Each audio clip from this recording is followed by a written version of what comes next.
নমস্কার, আমি কল্পনা dresses and sari centre থেকে বলছি। আজকে নিয়ে এসেছি কিছু সুতির শাড়ির কালেকশন, আমি দেখাচ্ছি আপনার।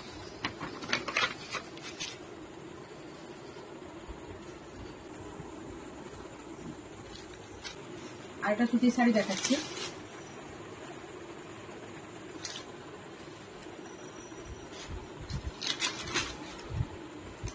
এরকম হবে আঁচল,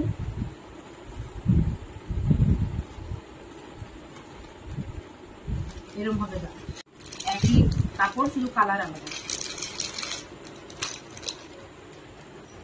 সুতির শাড়ি দেখাচ্ছি।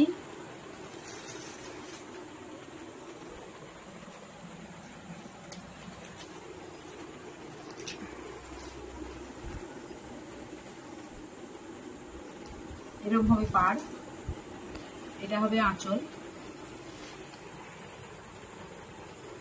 আর গোটা গা হবে এরকম। একটা বাটি দেখিয়েছিলাম, তো এটাও বাটি, এটা একটু আলাদা রকম বাটি।